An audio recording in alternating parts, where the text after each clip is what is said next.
Hi, I'm Sanjita Gorti. I'm the director of flute here at the Project Treble Clef. Today I will be talking about how I would learn to play the flute if I could restart. Some backstory, I learned to play the flute in 4th grade, so obviously you guys can understand that 4th grade me was probably not the best at making great decisions long term. So yeah, these are things that I'm kind of reflecting on that I kind of did. Hope this helps you guys in, not making the same mistakes that I did when I first started. So here are my tips.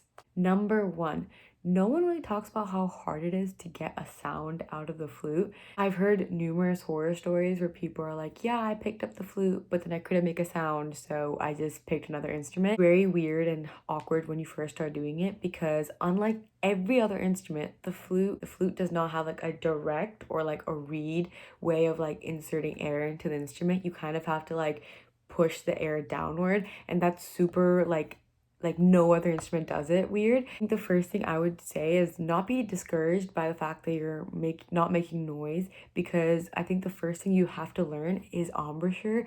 The importance of embouchure is very clear when you play the flute, because without a proper embouchure you can end up making horrible sounds even though your fingers are in the right position. So I think focus a lot on the way your mouth is, and also do not be discouraged. Number two, so when I first started learning the flute, everyone was super focused on getting sound and getting the note out, that no one told me about tuning. You're gonna sound horrible when you first start out, not just because of the fact it's a hard instrument, but also because no one really emphasizes the importance of tuning until you get like further into your flute journey. When you first get your flute, you should not put it all the way in. You should pull the head joint out a little bit so that it is not completely sharp. If the instrument is sharper, you have to make it longer, so you have to pull it out.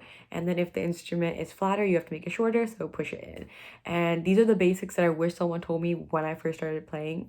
Probably could have saved a lot of people's ears. Number three, the thing that I would say is the most important that not a lot of people talk about is the impact of every other part of your body. So for example, your throat should not be tight, and your lips should not be like laughing or smiling, and your tongue should and teeth should not be like very like clenched. If you clench your jaw, the sound isn't gonna come out. And many people don't realize it when they first start playing, that like all these specific parts of like their like vocal and like throat area impacts the flute. I would say another thing is to experiment. You have to know what works for you and how you sound better, because there's some things that can't be taught.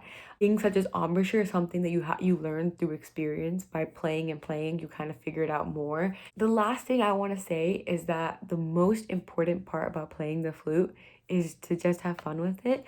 I think a lot of people take it very seriously and very competitively, but I think people should remember that it is an instrument that's meant to have fun with and play stuff that you're actually interested in. I remember being really bad in school, but then coming home and being able to play really like much better when I was choosing my music and what I wanted to practice. I mean, obviously, do not practice on stuff that you already know, and like it's very easy, but it's fun to have fun when you play your instrument. And I think associating the flute with good memories and like good songs will be more fun for you and will make you want to play it more. That's all for this video. Thank you guys so much for watching, and I'll see you guys next time. Bye.